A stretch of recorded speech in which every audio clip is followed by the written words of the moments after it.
মজলিস শেষ হতো হাসিতে, আর ধনীরা নিজেদের নিয়ে সন্তুষ্ট হয়ে চলে যেত। আর সালেহ, সে পথে হাঁটত, কাউকে জবাব দিত না, কারণ তার জিহ্বা ব্যস্ত ছিল অন্য কাজে, দোয়ায়। বছর গড়িয়ে গেল। সেই 7টা শিশু যারা দরজার দিকে দৌড়াত, তারা বড় হলো, বের হলো দুনিয়ায়। উম্মে হালওয়ানও চলে গেলেন আল্লাহর রহমতের কাছে। আর সালেহ, সময়ের চাকা ঘুরে গেছে অনেকখানি, কিন্তু তার জীবনের রুটিন বদলায়নি।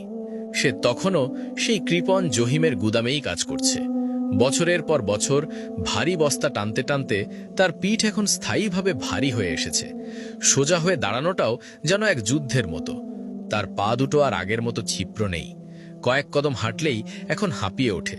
কিন্তু তার হৃদয়, সেই বিশাল সমুদ্রের মতো হৃদয়টা এক চুলও বদলায়নি। সেই একই মমতা, একই সততা আর একই নিঃস্বার্থ ভালোবাসা আজও তার বুকের ভেতর স্পন্দিত হয়। সে জানত, সে যা করেছে তা কোনো প্রতিদানের আশায় নয়, বরং এক পরম তৃপ্তির জন্য। তারপর এলো সেই বহু প্রতীক্ষিত দিন। দিনটি ছিল অন্য সব দিনের মতোই সাধারণ, কিন্তু বাতাসের ঘ্রাণে যেন আজ কোনো এক অলৌকিক বার্তার আভাস ছিল। সালেহ তার ছোট জীর্ণ ভাড়াবাড়ির সামনে একটা পুরনো কাঠের পিঁড়িতে বসেছিল। দীর্ঘ এক ক্লান্তিকর কাজের দিন শেষ করে সে তখন শান্তভাবে রাতের খাবার হিসেবে এক টুকরো শুকনো রুটি চিবোচ্ছিল। তার চোখ ছিল আকাশের দিকে, যে আকাশটা তখন সন্ধ্যার রক্তিম রঙে রাঙা হয়ে উঠছিল। পশ্চিম দিগন্তে সূর্য বিদায় নেওয়ার আগে যেন এক মুঠো আবির ছড়িয়ে দিয়েছে মেঘের গায়ে। সেই শান্ত গধূলির আলোয় সালেহের বলিরেখা পড়া মুখটা এক অদ্ভুত প্রশান্তিতে ভরেছিল। সে ভাবছিল সেই দিনগুলোর কথা, যখন এই উঠানেই হয়তো কোনো এক শিশুর হাসির শব্দ প্রতিধ্বনিত হতো। হঠাৎ সেই নিস্তব্ধতা ভেঙে অনেকগুলো পায়ের শব্দ শুনতে পেল সে। অনেকগুলো মানুষ যেন দ্রুত পায়ে তার বাড়ির দিকেই এগিয়ে আসছে। শব্দগুলো ক্রমশ কাছে আসছে, স্পষ্ট হচ্ছে। সালেহ কিছুটা অবাক হল। এই নির্জনগুলিতে এত মানুষ একসাথে আসার তো কথা নয়। সালেহ কিছুটা অবাক হল। এই নির্জন গলিতে এত মানুষ একসাথে আসার তো কথা নয়। সে ধীরে ধীরে তার ঝাপসা হয়ে আসা চোখ দুটো তুলে তাকালো, আর দেখল একদল মানুষকে। চেনা মুখ, খুব চেনা, কিন্তু তার মস্তিষ্ক যেন মুহূর্তের জন্য কাজ করা বন্ধ করে দিল। সে নিজেকে প্রশ্ন করল, কিভাবে সম্ভব? কবে এরা এত বড় হলো? তার চোখের সামনে যেন সময়ের পর্দাটা এক নিমেষে সরে গেল। তারাই ছিল তার প্রিয় সেই 7টি এতিম শিশু, উতবা, হানজাল আর বাকি 5 ভাই বোন। কিন্তু তারা এখন আর সেই জীর্ণ পোশাক পরা ক্ষুধার্ত এতিম শিশুটি নেই, যাদের সে একদিন আগলে রেখেছিল। যেমন অবস্থায় সে তাদের শেষবার দেখেছিল, তারা এখন তার চেয়ে সম্পূর্ণ আলাদা। তাদের অবয়বে এখন আভিজাত্য আর আত্মবিশ্বাসের ছাপ। সবার আগে দাঁড়িয়েছিল উতবা। তার পরনে এখন কোনো সাধারণ কাপড় নয়, বরং একজন সফল ও বড় ব্যবসায়ীর দামি পোশাক। তার চলন বলনে এক ধরনের গাম্ভীর্য। তার ঠিক পেছনেই 2জন শক্তিশালী লোক একটা কারুকার্য খচিত সাজানো কাঠের বড় বাক্স বয়ে নিয়ে আসছে।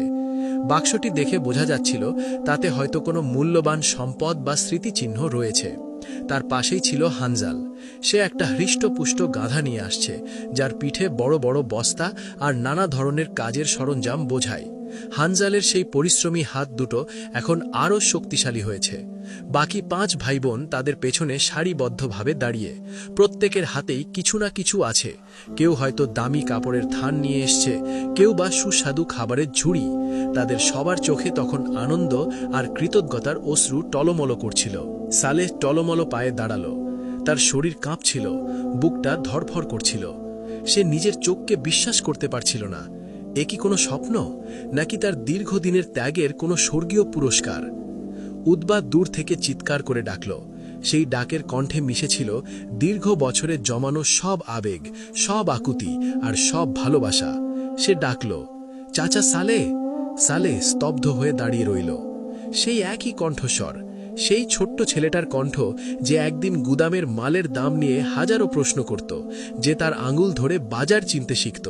কিন্তু এখন তার শিশুর অবুঝ কণ্ঠ নয়, এখন তা এক পূর্ণবয়স্ক পুরুষের কণ্ঠ, যে দুনিয়াকে চিনেছে, দুনিয়ার কঠিন চড়াই উতরাই পার করেছে, আর দুনিয়াও তাকে চিনেছে তার মেধা আর পরিশ্রমের জন্য।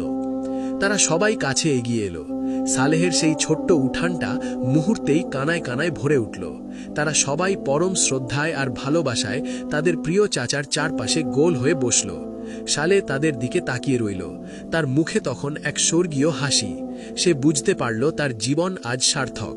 তার লাগানো সেই ছোট চারা গাছগুলো আজ বিশাল মহিরুহ হয়ে তাকে ছায়া দিতে ফিরে এসেছে। উদ্বা বলতে শুরু করল।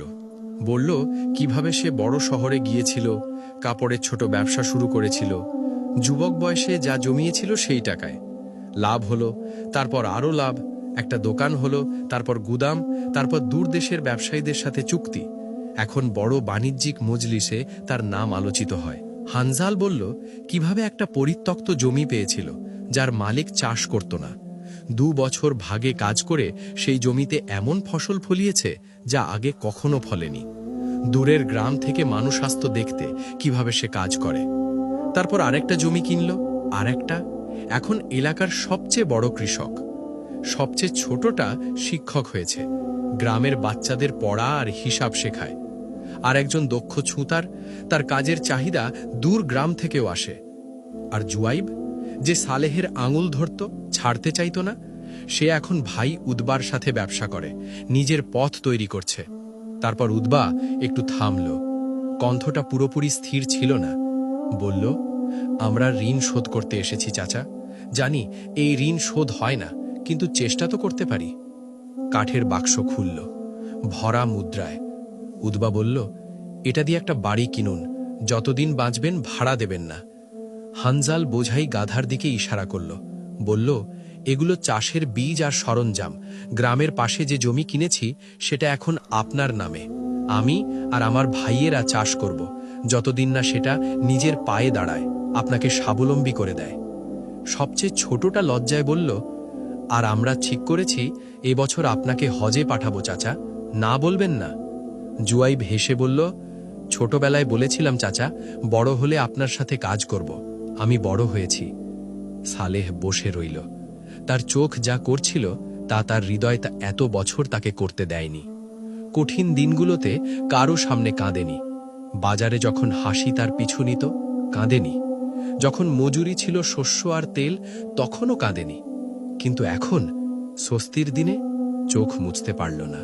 তাদের সবার দিকে তাকালো, ভাঙা কণ্ঠে বলল, তোমরা আমি আল্লাহর কাছে যা চেয়েছিলাম তার চেয়ে বেশি। উদ্বা হেসে বলল, বরং আল্লাহ আমাদের যা চাইতাম তার চেয়ে বেশি দিয়েছেন, আর আমাদের আপনার কাছে পাঠিয়েছেন। পরিশেষে আমাদের জন্য শিক্ষা রইল, আল্লাহ কোনো নেকামল নষ্ট করেন না, এতিমের কোনো অশ্রু ভুলে যান না। যা মুছিয়ে দিয়েছে এমন এক মানুষ যার কাছে ছিল শুধু 2টো হাত, একটা ইচ্ছা আর তার রবের উপর বিশ্বাস। আর তুমি মনে রেখো, আজ যে বীজ তুমি আন্তরিকতার সাথে রোপণ করছো, এমন একটা দিন আসবে যখন তুমি তার ছায়ায় বসবে আর বিশ্বাস করতে পারবে না যে তুমিই এটা রোপণ করেছিলে।